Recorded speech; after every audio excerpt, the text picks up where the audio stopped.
Hey everybody, welcome to this week's episode of the Patty G Show inside of the Velocity Partners Group studio, downtown Baton Rouge. This week we are joined by Ben Armstrong, CEO of The Boot, connecting military members and businesses all across the state of Louisiana and giving them opportunities and access to employment and education. All that to come in this episode. Wonderful thank you to our partners within the Patty G Show network, Falaya Real Estate, Lakeman's Health Center, and PB&J Productions. Enjoy the show. So tell us a little bit about yourself, how you got to where you are, and why you're in the chair today.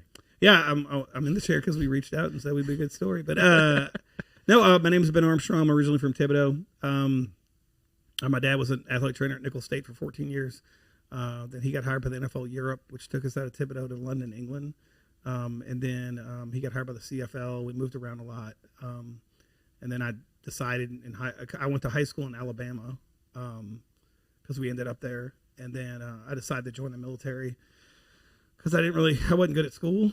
And I'd started doing different type of athletics, and I was better at that. And then looking for a direction, so I joined the Marine Corps. Did that for 5 years. Worked on Harriers. It's a hover jet that they're going to probably retire within the next few months.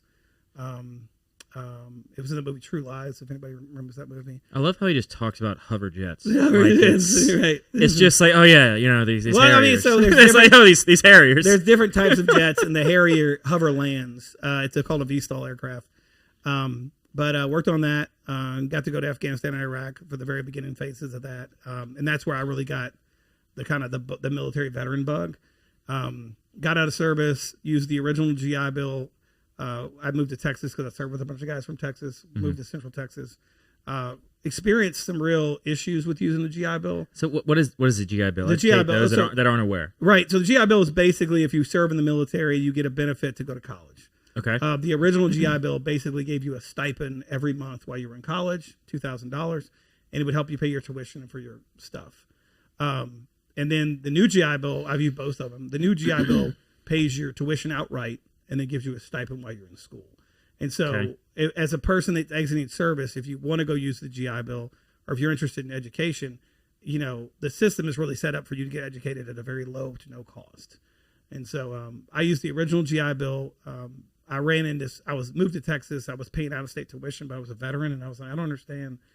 So I actually went up to their legislature and just told them my story and was like, I wanted to be here. I wanted to use my GI Bill, but I'm paying so much money. And I wasn't a part of it. Eventually, they passed a law that allowed for people paying state tuition. I got done in Texas, kind of sowed my oats. Had been away from my parents for a few years, so moved to Alabama to go to grad school. Used another GI Bill to complete that, and then graduated there. And then I started my veteran and military services career at the University of Texas at Austin. I was hired as their first director of veteran services. So that got me about 1 million interactions with veterans on campus, meeting their needs, their healthcare, mental health resources, disability-related things, finding jobs, using their VA benefits. And it really kind of opened that whole world up to me. And I've been kind of in and out of that world since that. Okay. And so you're at University of Texas. At what point do you make your way back here to Baton Rouge? Yeah. So at University of Texas,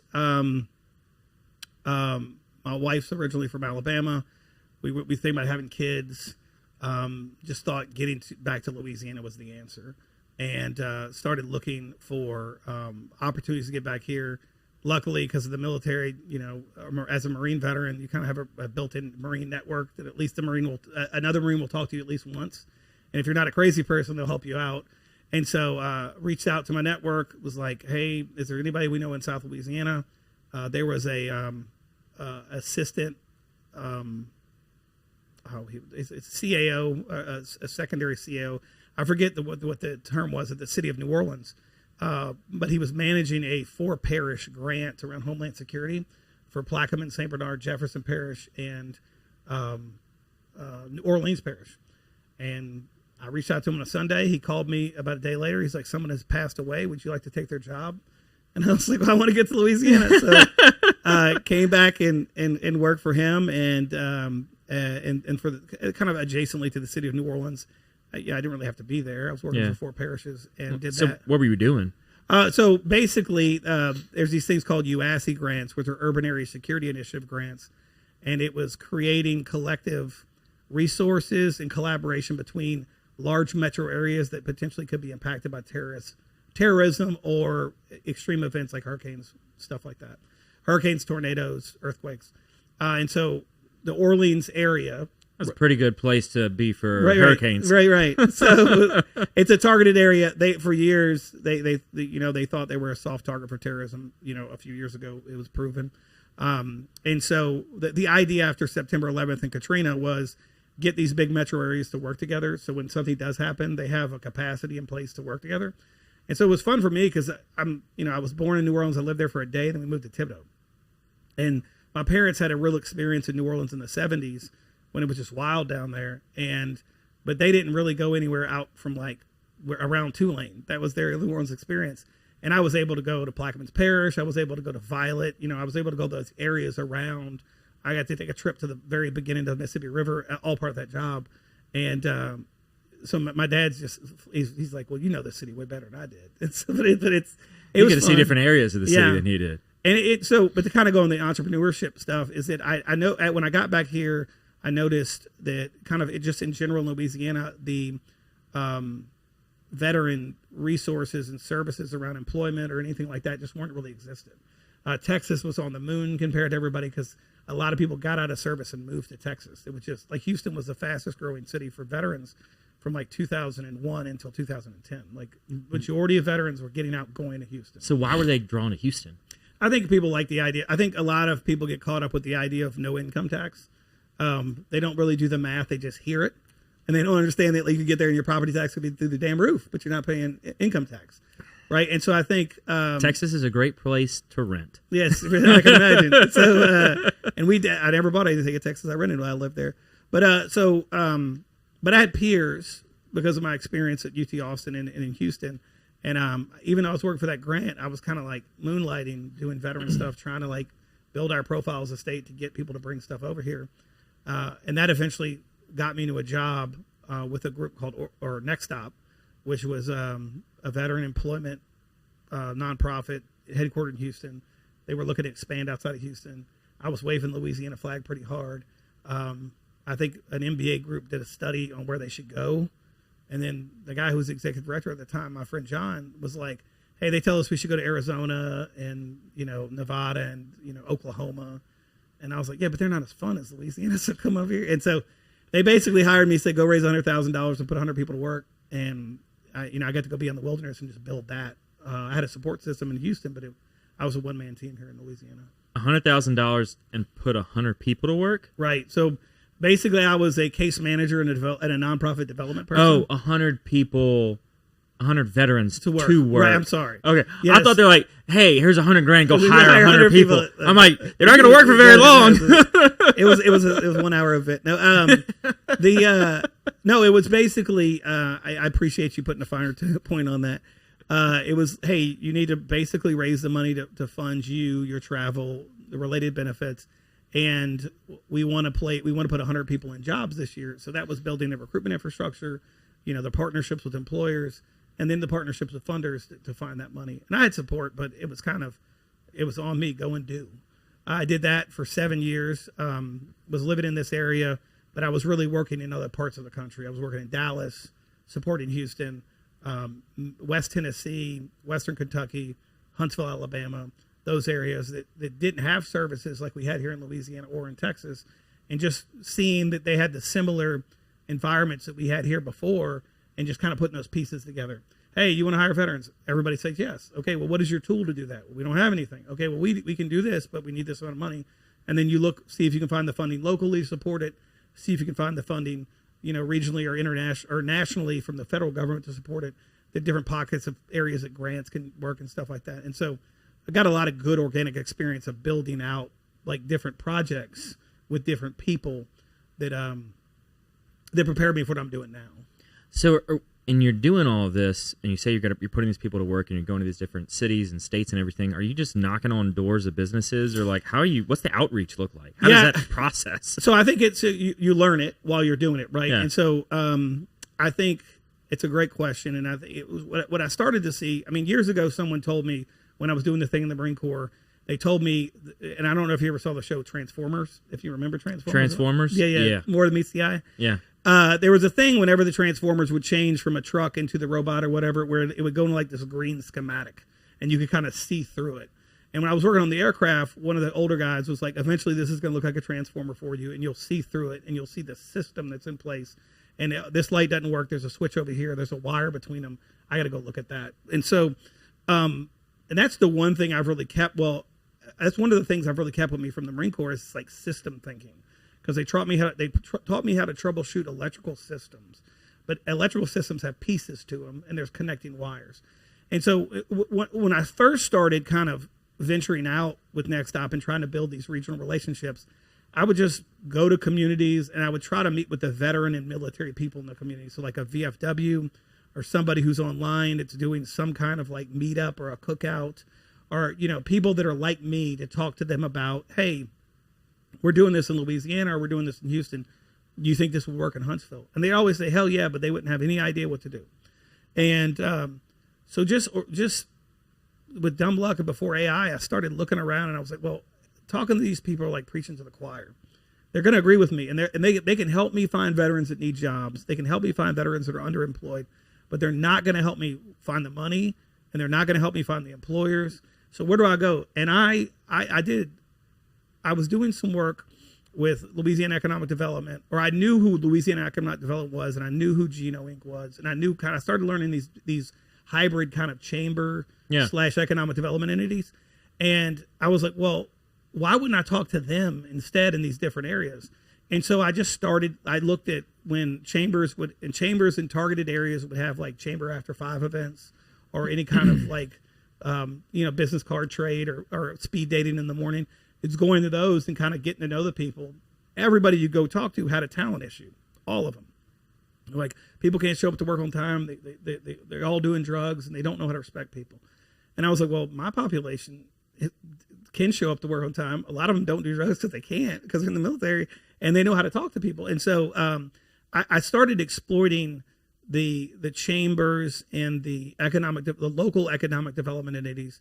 And then when I would start finding a champion in those, somebody who had some experience, that knew the employers, that had heard the griping about talent, and then they could be my resource to like work with on a grant together, or make the connections to build something out. And so I shifted from looking at the people like me to looking at, we can build it and they will come. Like, I know the problem's there. I understand that there's a problem in the veteran community.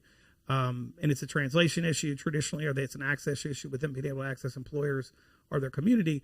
But I started thinking I had to prep the space to accept that. I had to build the supply before I went and engaged with the demand. It's kind of a backwards, right? So I had to build up what was there. And so that's kind of how I did it. And I became a quick hand at developing budgets, kind of a staffing model for these different areas.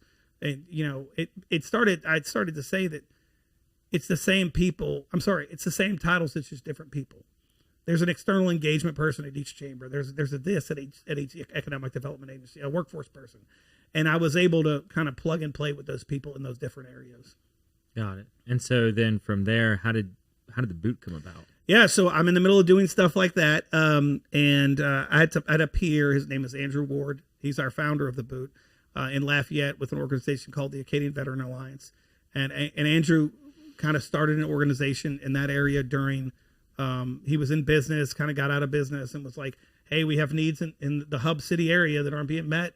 Well, if not me, then who? And he stood up and was like, we need to focus on veteran employment and veteran access to mental health care. And he built a profile for himself out there, connection to the Lafayette area, hence a connection to Governor Jeff Landry. He got put on the Veteran and Military Transition Council for the state. As the new governor comes in, they create these little transition councils that are looking at not little, but they're looking at the verticals that the state operates in, like transportation, prisons, veteran and military.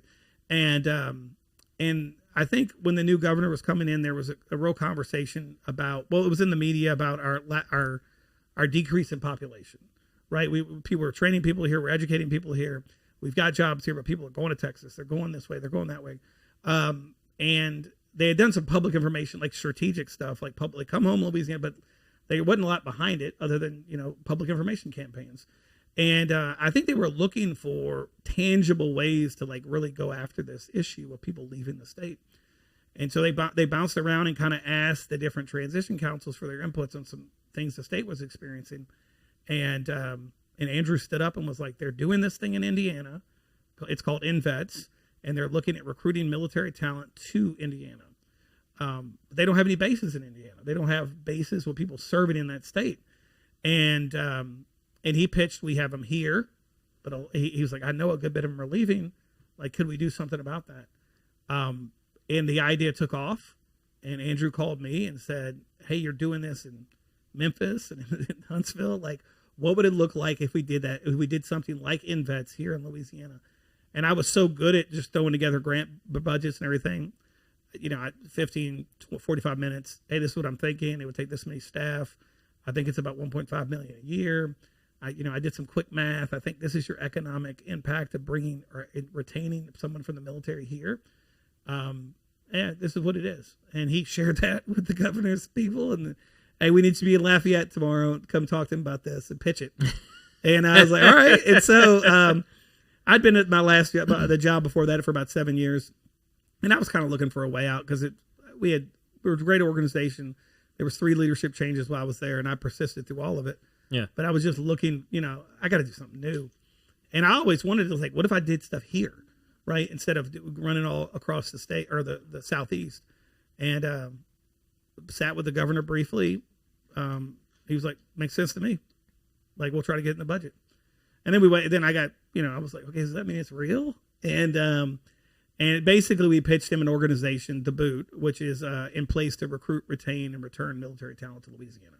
And they approved it. Money came out in August of 2024, and we immediately got to work. Hired 10 people in probably less than a month, and just started hustling. So where'd you find those initial 10 people? Like, are they all veterans in the veteran community, or? We're all, 2 of them aren't veterans. Okay. One of them's a military spouse, and one of them's just a plain old civilian.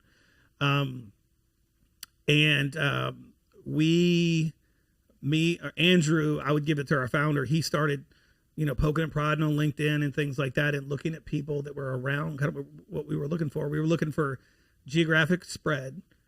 We were looking to hire somebody on each base. We started with Fort Polk and Barksdale. And we kind of had an idea of what we wanted the positions to be. We wanted, we needed these people on the base, which we were going to call ambassadors, that would be there to talk to the service members, engage with them. We needed somebody to kind of help us manage stuff. And we kind of just created the idea of putting together a team and just ran with it. And so really just before we even started, before we got money, we basically had everybody like, hey, if we give you a offer letter, are you ready to go? And they were ready to go.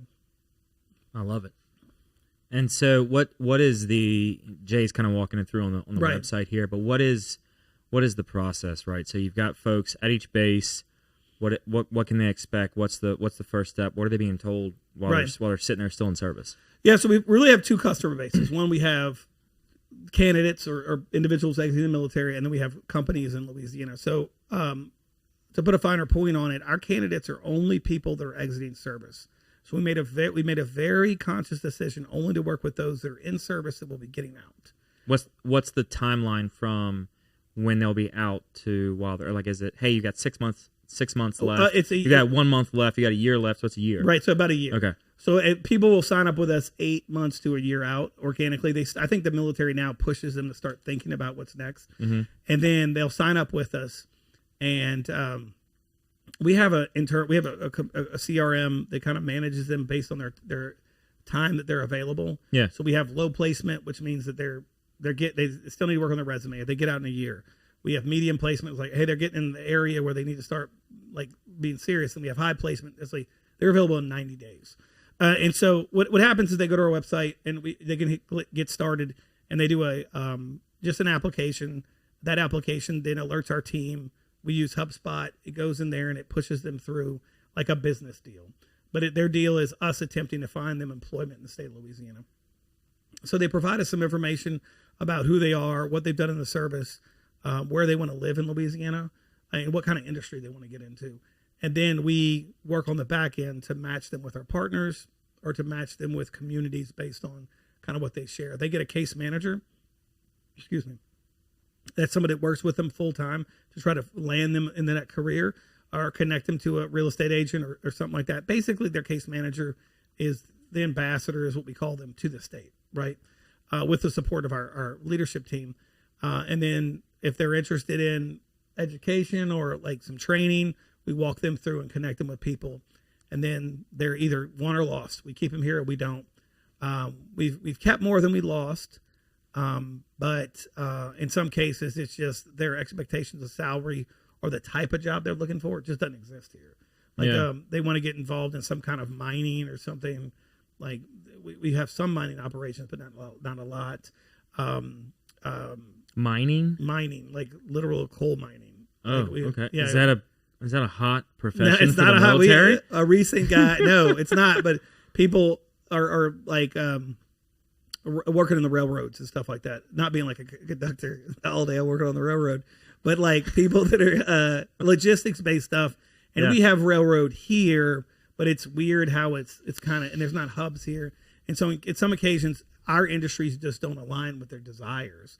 But in most cases, if they have good expectations and understand what the thing is, we can get them connected with somebody and get them a job.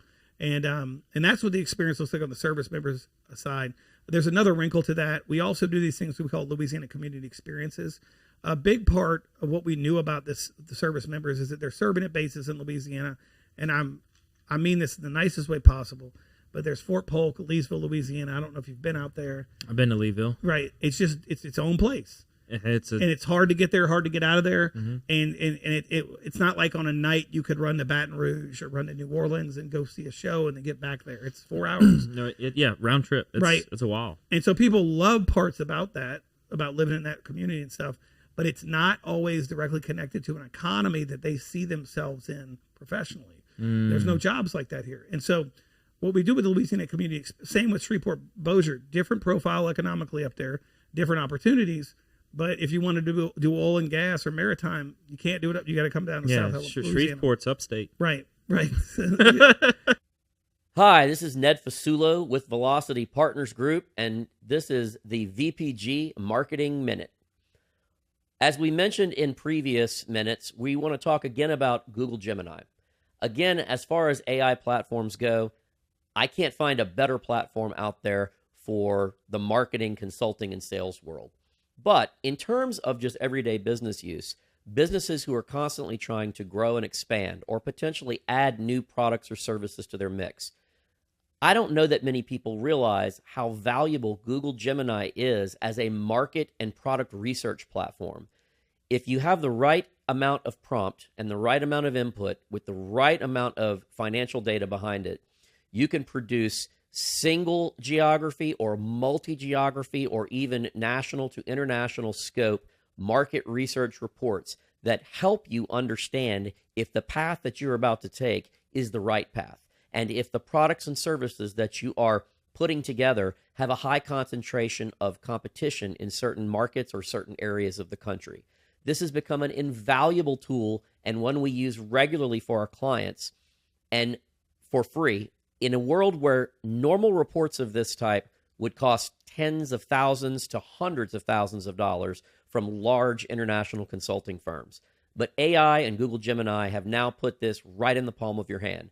I strongly encourage companies who are looking to understand where they are in the market, where their pricing, their services, their products are in a specific market, to be able to use Gemini in a way that can give them immediate answers and allow them to course correct at any moment.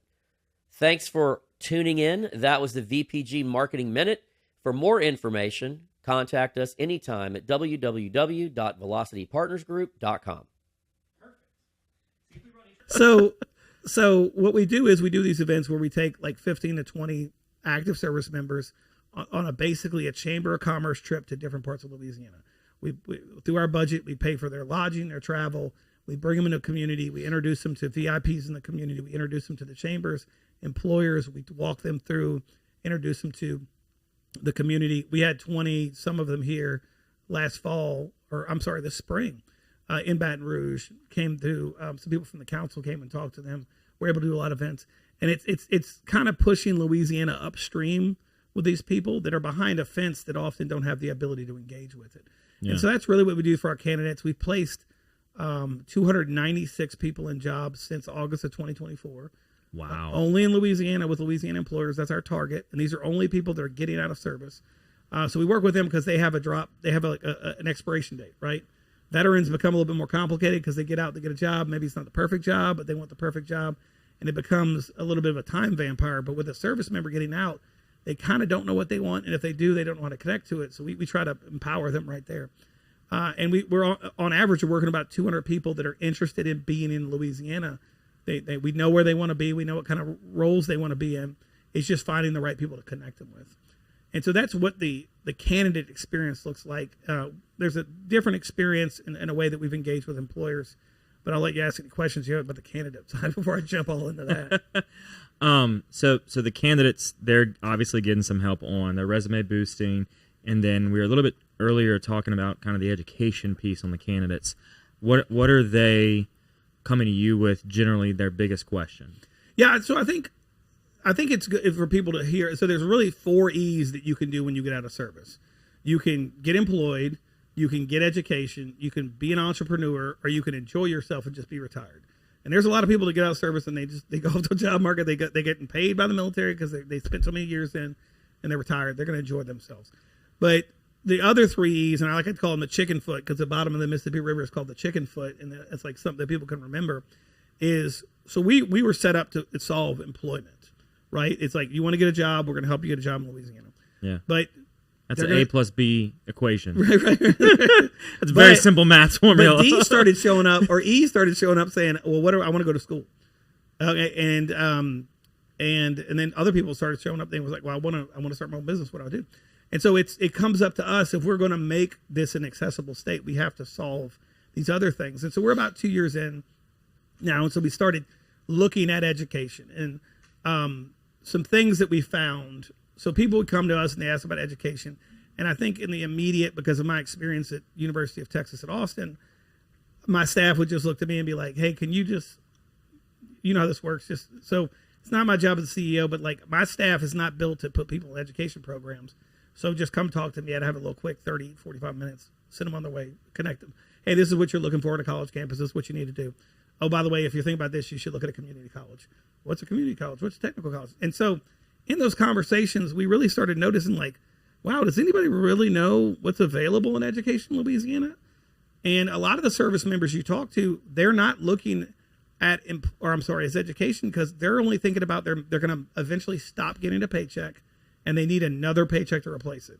And they might have family and kids. The majority of our candidates are in their 30s, and they got a family and kids. And so they can't think about going back to college. They we got to keep money in the bank. Yeah, we got a job day one. Right. But they don't understand their educational benefits, that if you're using the GI Bill, you do get paid to use your GI Bill. And so we really started thinking about, so the number one question that we just go back to your original question that kind of sparked this is, where do I go? What do I do with this? Like, I have this benefit. It says it does this. I've never used it in reality. But does it really do this? Does it really pay for my tuition? Does it really pay me $1,500 a month when I'm in school? Well, yeah, you got to do this. You got to do this. Okay. Well, how do I get access to it? Do I just show up and say I got my GI Bill? And it's like, well, no, you got to go talk to somebody, and they're gonna. Yeah. It's a bureaucratic mechanism, and they're like, all right, so I know how to use it. Like, where do I go? What do I do? And a lot of them, LSU, ULL, your big campuses on, they're like, well, I want to go there, and they'll just start school, and they don't really know what they want to major in, but they're in school, they're getting paid, they're doing something, right? Yeah. But they don't understand that we have a community technical college system that you could use that same benefit, and you could go get a certificate that takes you a few months, and you could be to work immediately. And in some cases, an employer would hire you while you're getting trained, and you could make that paycheck. And so right now, we're looking as an organization into how do we build out that front part of the like when they're in the woods looking, and they're like, I want to use my education benefits. Where do I go? We build something out there that they can engage with. So they don't have to have a conversation with me because I'm the guy. And we're looking at bringing together people at different campuses as a small kind of co-op to start working with us that we can refer people to. They can give them that kind of rundown and help them select what they want to do. But I really think there's an opportunity for us to start aligning education opportunities in Louisiana with our needs around employment or different projects we have going on, and then kind of show veteran and military people, hey, this is a path where you can go use that GI Bill and you can get access to this job. Something you told me to stop before we were talking on camera. So when we looked at this, we were doing research, and we found out that only about 54% of people use their GI Bill when they get out of service, ever. How long does it last? Right now, it's a forever GI Bill. It used to be you could only use it for 15 years. Got it. And the GI Bill, to go back to it, will pay for your tuition outright if you're in a 4-year institution or a program, and then it will give you money monthly as a stipend to pay for room and board and things like that while you're in school. So it makes it a lot more economically accessible than it would be just for somebody off the street that's just going to have to take grants and scholarships or loans and attempt to use that money to pay for school. And so, but at a national level, only 54% of people use it. And we really crunched the numbers, used some AI, really dug in and tried to look at okay, this is what the VA is reporting on an annual basis. These are the people that are eligible for it in the state of Louisiana. And the best we could come up with is that in Louisiana, people that are eligible only use the GI Bill up to 18 to 21% of the time. So we're half of what the national average is. Half. And so there's literal dollars being left on the candidate side and the state side being left on the table because these people don't know how to use it or where to use it, the military people. And the state really wasn't aware that we have this deficit. And so we're looking at ways that we can do something similar and aggressive and innovative like we did in the employment space around the education space. Education is a very interesting thing. There's different, it's a bit of a confederacy. There's different schools doing different things, and they're kind of in competition with each other. They have a larger ruling group, but, they're businesses. And so how do we come into that space and be equal to all of them, but show the service member as they get out that these are accessible?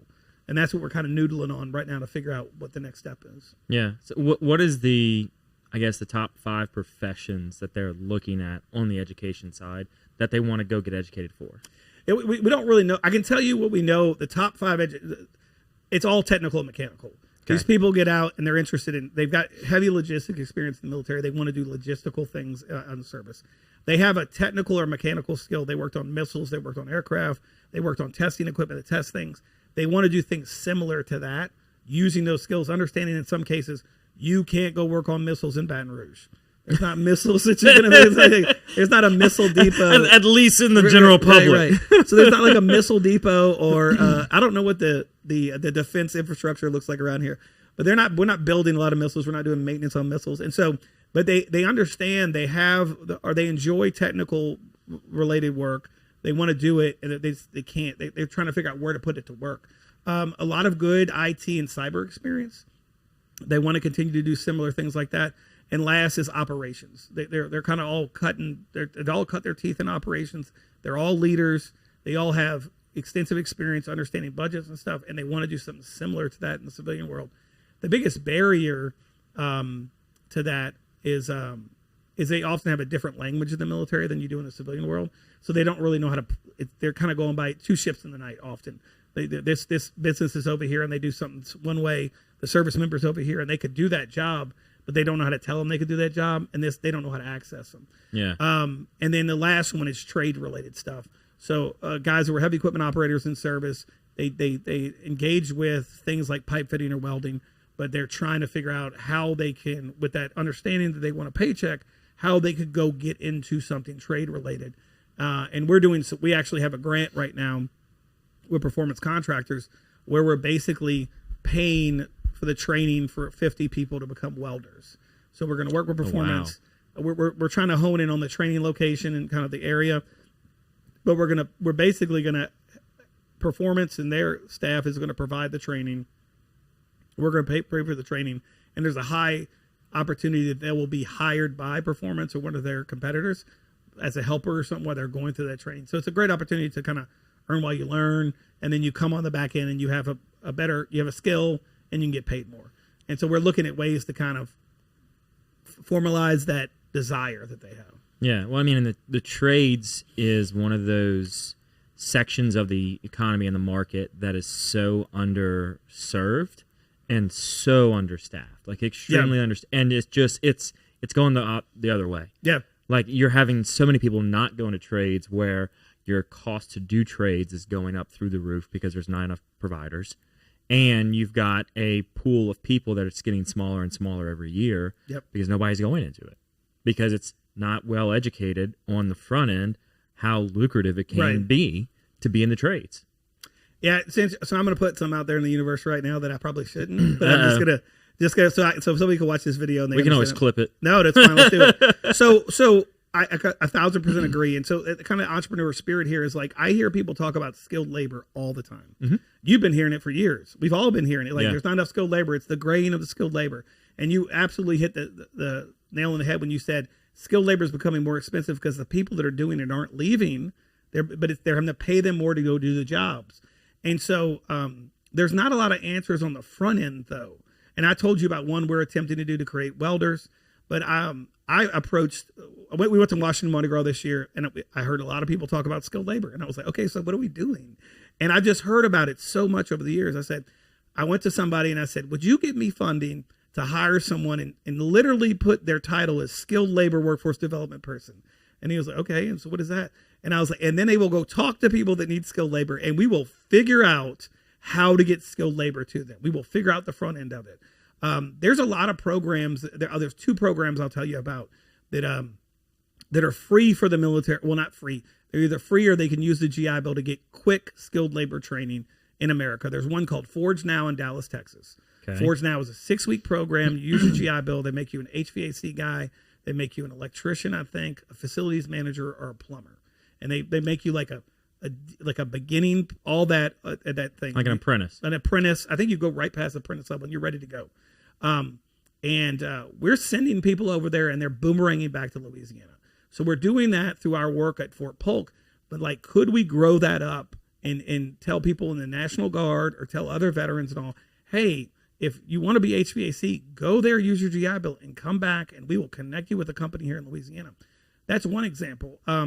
Secondarily, there's this college called ATDM, which is Advanced Technical Defense Manufacturing or something. It's a free college in Dadeville, Virginia. That was set up for it's not a college. It's a technical college. Yeah. But it's set up to support the military industrial base around maritime. So the building of ships and submarines. Well, we're building a hell of a lot of ships in Louisiana. We build a whole lot of ships in Louisiana. We do. So, but the program ATDM, even though it's free, they have a lack of veterans participating. All you have to do, they want to have like 25% per class, and I think it's below 10% per class. Okay. So, but nobody knows about it, like no in my community.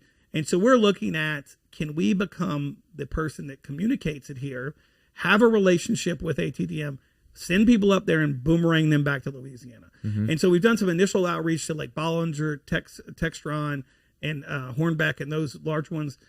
Do you know about this program? Metal Shark. Have you engaged with it? And if they're like, well, we tried to, but it costs us money. Well, let me engage with them, and then I'll bring the people back. And then we want to put together kind of a public information campaign to inform and refer people to that program. And then we think if we had a staff member to do this, we could really start looking at not just these, but other opportunities.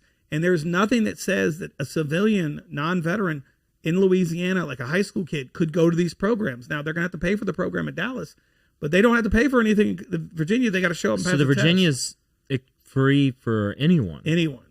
Okay. So it's not veteran. That's not veteran specific. Only. Okay. I mean, it's competitive. You got to pass the test. The of course, test. Yeah. The college, high school kids are probably better prepared than the veterans are because we haven't done that kind of stuff. Thank you to our wonderful sponsor, Lake Men's Health Center with Our Lady of the Lake Physicians Group.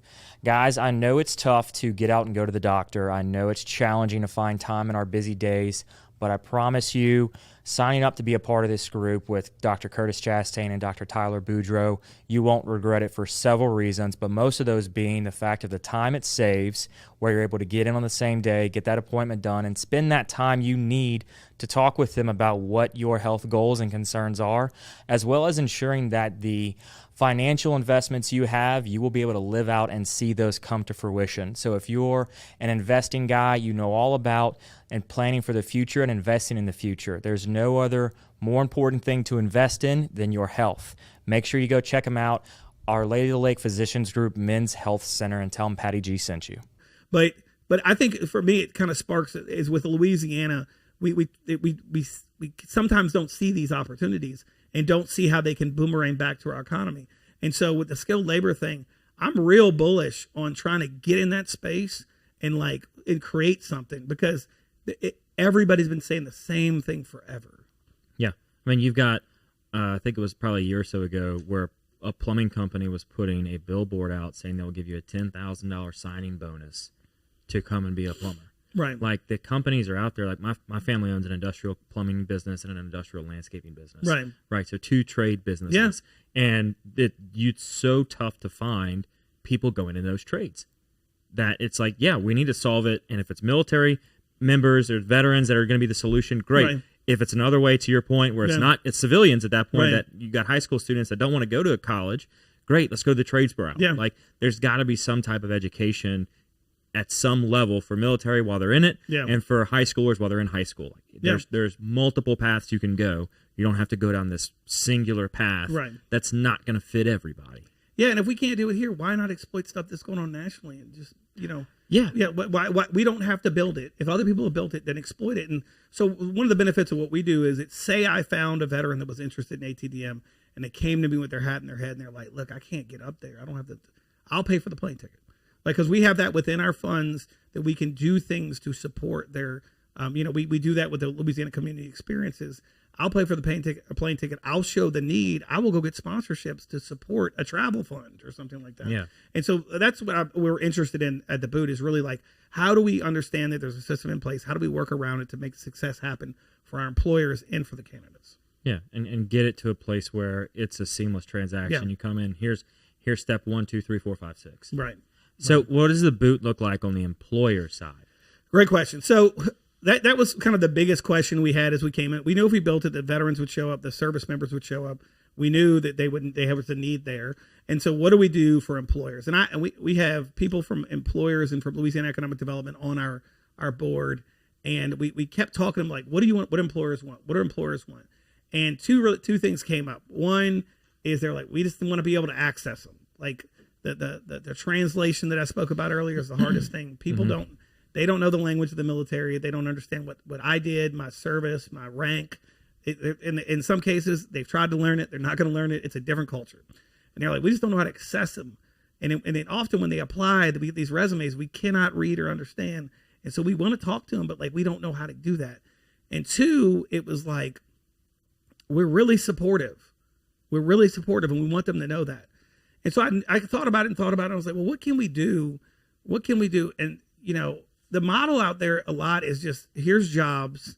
We'll identify and put them on a job board that's veteran and military specific, and then they can apply through that. So then we can structure it, and then we see if they match with the jobs. But it doesn't solve anything. It creates a longer gap when people are going to websites and applying, but they're not translating their experience. And so they put in millions and millions of applications, and they just get beat up by the search, the veteran themselves or the service member. And so we thought about it, and I said, okay, so let's not do jobs, let's do people. And the thing I started saying was like, we got to take people from supportive, because they all talk about how supportive they are, and we got to give them the ability to get involved. And that's simple as that. Like, how do you go from supportive to involved? Like, tattooed on my forehead, let's put it on shirts, supportive to involved. And so the first thing we said was, well, let's give them the ability to sign up, and let's give them the ability to pick a role with us. So if you scroll down on this site, you'll see that there's some roles available. And we allow people to tell us about their business, where they're located, the kind of jobs they want. And we're editing towards this, but if you keep going down, you'll see that, keep going. They pick a Laces role with us. So Laces is our network of partners. We're the boot. Laces are our connector, right? Kind of fun. Love the branding. It's a great acronym that we can scroll back up to see because I can't ever remember it. But if they pick a role with us, so we understood that often people only have certain capacities. They can be a mentor, they can be an industry liaison, they're an HR representative. SkillBridge is an internship program that the DoD has. They can do that internship with that program. They can give them training. They can hire them. They're an executive, they're a community partner, etc. Those last three need to be kind of hammered out. But it allows them to pick a role with us. And when they pick that role with us, on the back end, our staff is able to say, okay, well, this person wants to move to Baton Rouge and they want to be in oil and gas. Okay, so we've had 230 people sign up with us since last August as company representatives, Laces members. And then what we can do is we can look at that candidate and then look, okay, that area want to be in Baton Rouge and oil and gas. Here's the 40 people we've got that signed up in Baton Rouge. Oh, look, there's an oil and gas guy. Wait, he's an executive and he wants to be an industry liaison. Okay, we'll reach out to that person. Hey, you signed up with Laces. We want to let you know we got a candidate that we think we can connect you with. Would you be willing to have a conversation with him? He's never been in oil and gas. His family hasn't. He wants to get a job. This is his background. Would you have a conversation with him? And so then what we do is we take that person that wants to be supportive and involved, and we get them involved and introduce them directly to a service member. And then that service member has a conversation with them. More often than not, they find a job because of that. But we're literally we don't want to be in the way. We want to create the connections between these people that care a lot and the people that need the support. And so that's how we're doing it right now. We're actually working on the back of our CRM to match in real time when the person applies, to just give us a list per person. Hey, this person's interested in this. These are the people you can connect them with. And so we're trying to shorten the runway for our staff. So when they're not looking at our larger tool and filtering it, it's just showing up their speed. So that's one way the employers get it. So if you're an employer in Louisiana, you're interested in this talent population, fill this form out, join Laces, which is Leading Advancement and Career Empowerment for Service Members. That's the acronym I can never remember. Yeah. And then you're a ready reserve. So if someone shows up in your area, we know what role you can play and we can connect them to you. And that's a lot of what my staff is doing now. Secondarily, we created this thing called our candidate portal. So what we have right now is we have 191 people working with us. We have a password protected site where if you sign up with us, you get the password, you go on and you see a medallion for each person that's looking for a job in Louisiana. You can filter them by location, their industry of interest, and you can word search them for certain skills or something like that. And it basically has a little medallion for them that says their name, where they're from, what their interests are professionally, and it has a little AI generated translation of their military experience. So if you don't know what they did in the military, this is going to give you 3 to 4 sentences like, this is what they did, this is what they worked with, these are the kind of people they led. And so we're trying to make, that goes back to the access thing, trying to make it accessible as possible. We don't have the ability for people to directly connect with them off of that, but they can send a quick email and then our staff will walk them to that target. And so we again, to go back to, is like, how do we take them from supported to involved? And last, on our website, if you go to the top, there's a partners page where we're presenting the companies that have signed up with us. Now, I told you we had 230 people sign up with us since last August, but you can have multiple people from companies sign up with us. So like MMR here locally, I think 7 or 8 people signed up with us. Some of them are HR related. Some of them just want to be mentors. Some of them want to support. And if you go on here, right here, it shows the company, and then the service member can go and see who signed up with us. They can see the kind of roles they have, and they can see a brief description of them.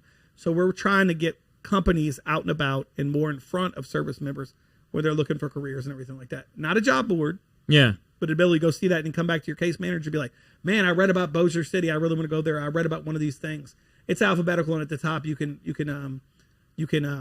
search it by location and industry and everything like that. Okay, that's what I was about to say. So, you got location, you got industry, and role type. So location, let's drop down. Let's do Baton Rouge. Let's see what's happening here. Statewide, Baton Rouge area. Okay. So 36 companies signed up in Baton Rouge. All right. Yeah, see, I know some of these folks. Cajun, yep. First Command, Diesel Parts Direct, LA Blue, MMR, there it is. Yep. Providence, Recon Group, Signal Security, Spectrum, TC Baller, and Pipe. Yeah. So now if you're an exiting service member and you're interested in being here, Mm-hmm. and so we're actively going to community meetings, we're going to chamber meetings, we're going to industrial groups to get people to sign up for this. Yeah. And you can go into a community and say, look, I'm a veteran, I want to go here, I'm getting out of service. Well, these are companies that have literally, people have signed on the line to say, hey, we were interested in you. And if you're interested in these companies, you can come back to us and we can directly connect you to a beating heart. Yeah. Right. And so it's not a website. It's not a job application that goes into the void. It's people to people connections. And we're small enough as a state that we feel like we can really leverage that. We're looking at, we're 2 years old. It's how can we use technology to create these connections more automatically? But it's been our goal this year. So our year runs from July to June, just like the state's year because we're funded by the state. Was to place 150 people in jobs this year because we did 120 last year and we wanted to kind of grow same staff, kind of go deeper into certain areas, and we hit that goal in January. I'm sorry. So we got 5 more months to go more, and so we're kicking butt. And I think to go back to it, it's figuring out how to automate this a little bit more to make my staff's life easier. But that's what the employers get. Welcome to the brand new Falaya mobile app. We took all the same tech that's helped hundreds of people sell their homes themselves and packed it into an easy-to-use app for your phone. When you download the Falaya mobile app on either the Apple or Android App Store, you'll immediately be able to see the power of this game-changing tool. From the seller's dashboard, you can navigate to all the information that you need. We intentionally separated everything into key groups, such as tasks to be completed, buyer leads for your listing, and contact information for everyone involved through closing. When you get an offer on your property, you can simply review and respond all within the app. No matter where you are in the world, you'll be able to monitor everything that's going on with your property from listed to sold. It's truly the power of Falaya in the palm of your hand. Download the app and see for yourself. Falaya, it's real estate reimagined. Yeah, so what I see a lot of this stuff is hard skills, a lot of trades, industries. What about those in the business corridor, focusing more on maybe the math side or the business side of things? What does that area look like? So I own an advisory firm and we do a lot of CPA work and stuff like that. So what is for a business of that structure? Right. What is available for them? How do they get involved? Do you have service members looking for that type of role, etc.? Yeah, so we have a lot of service members looking for business and just management related things. So like earlier, I told you about kind of our averages, like the biggest chunk, but they're all walks of life. The military does that stuff. It's them understanding how to access and understand that. And so what I would tell you is any company that has a specific thing that you can communicate, then it's signing up and then letting the system kind of do the work for you. But we have service members get out that go into management roles. A lot of them are looking for what we tell them all the time is like, you understand management, but you just might not know the business. So what we tell business, if we can work with them, is bring them on, teach them your business, and they're going to be great employees and great managers. But it's getting them in the door first. And so there's not lack of diversity in their interest. It's just them understanding where they can go use those skills. So someone who did like military accounting might not understand that could work in banking. It could work in advising or financial advising. Mm-hmm. It could work a bunch of different spaces, but they just don't often have that understanding. And so the benefit of this that we're trying to create here, and there's not a lot going on like this. We've done something very innovative because we kept it with the people and we kept it with kind of, okay, we're going to translate their experience, but we'll translate what you give us as well. And I think in this, you can find, it can blend some matches that you wouldn't see or I wouldn't see because we're relying on kind of the translation from both ends. Yeah. And so that's how you're able to bridge that gap. Right. To bridge it. It's just understand that you might not, the benefit of working with us is that we probably could find somebody that could work for you and we can translate their experience. But if you saw them on paper without our translation, you'd be like, this is never going to work. Or yeah. Like, I don't even know what this is. You don't know what it is for sure. And it's like, how does this apply? Yeah. How does it apply to me at all? They were raking moon rocks. Like, I don't understand how this is like. And so, And so that's, a lot of what we do is people to people, knee to knee. And we have that luxury because we have a good team and Louisiana's so small. I love it, man. What's on the horizon for y'all? Yeah, so skilled labor, I kind of pushed that out, and I'm gonna send people this video and be like, hey, I told you. Looking at that, looking at professionalizing kind of the access to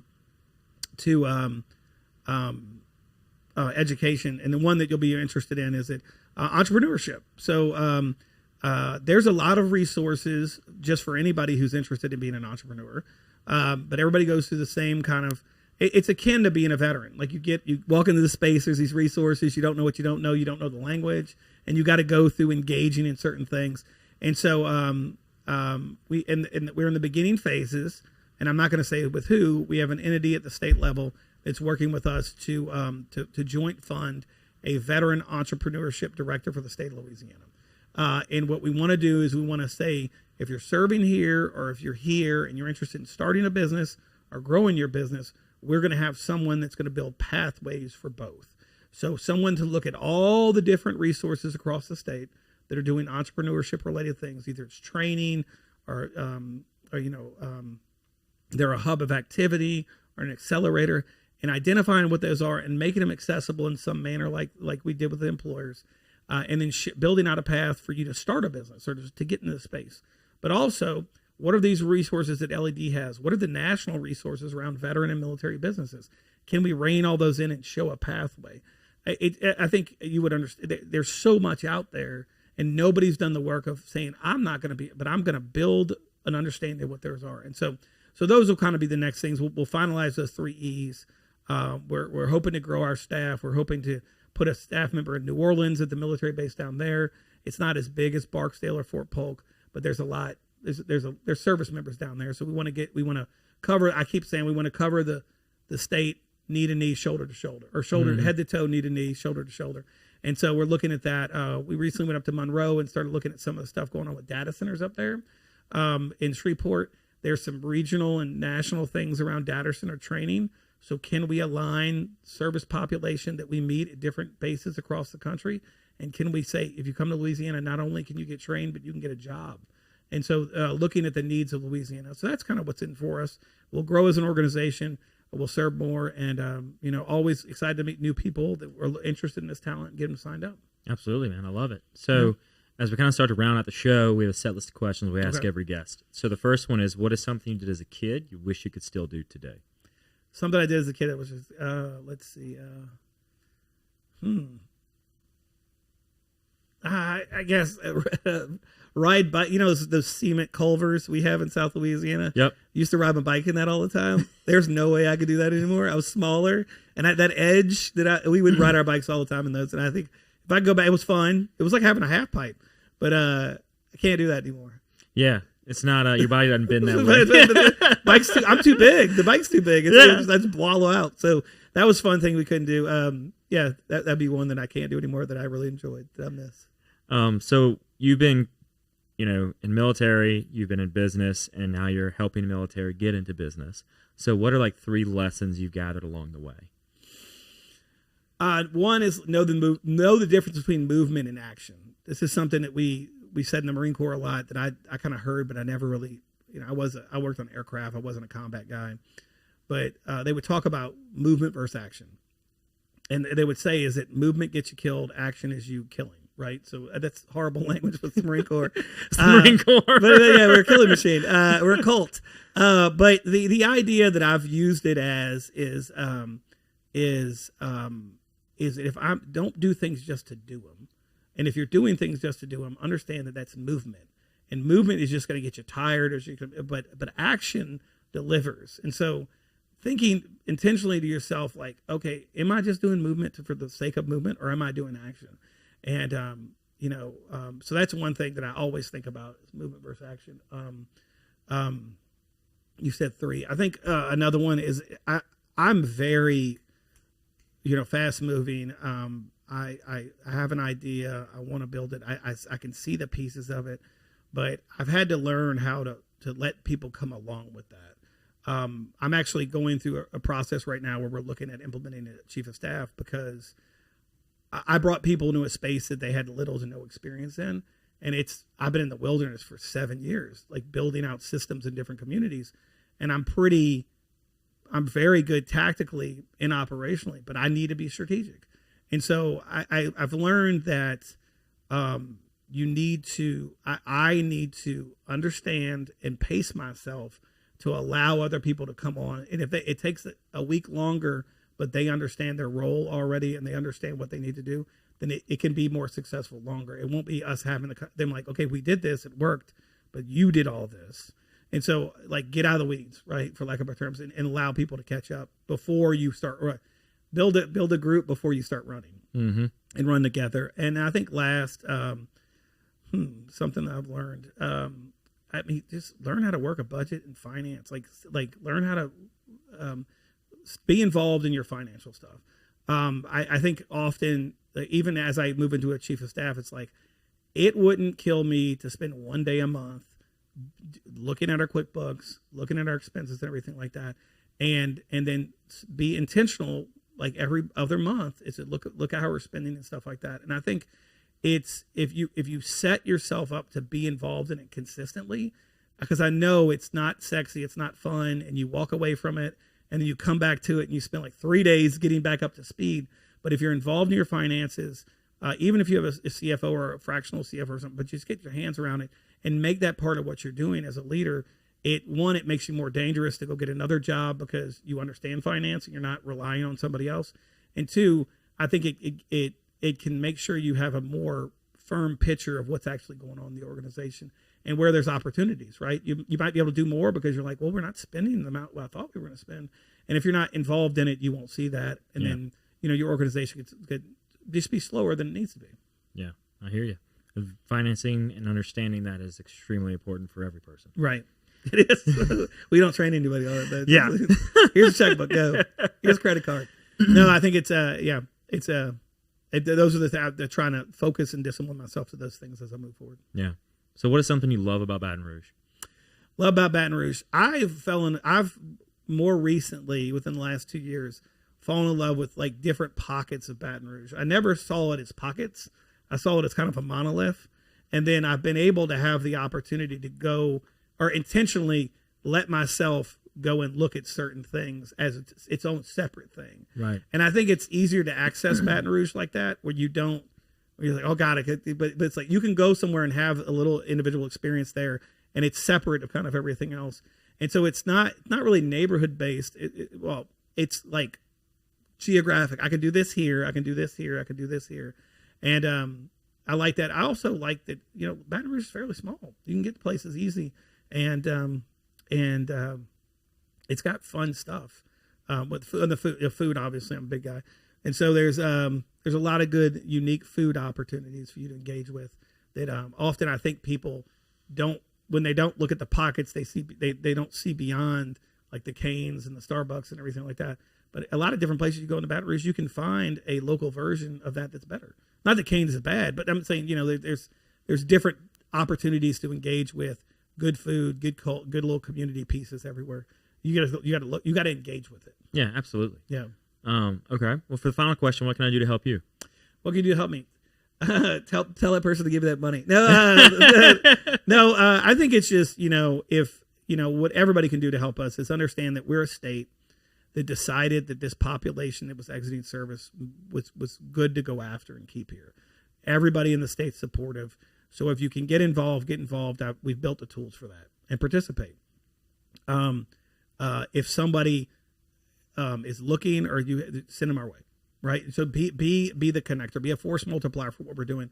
We're funded. It doesn't cost anything to get involved with us unless you got some money and you want to do something different than what we do. And we're having great impact. And if a person comes to us and they say, I want to live in Louisiana when I exit service, we make that happen. And you can be part of that. All you have to do is either tell somebody about it or you're going to get involved yourself. Yeah, absolutely, man. Well, we'll see what we can do. Well, thank you, sir. I appreciate you. I appreciate you coming on the show and appreciate your time. Thanks for letting me blow a bunch of hot air. Oh, it was great, man. I loved it. So thank you, everybody else, for listening or watching. Whatever platform you're consuming us on, we'll see you back here next week.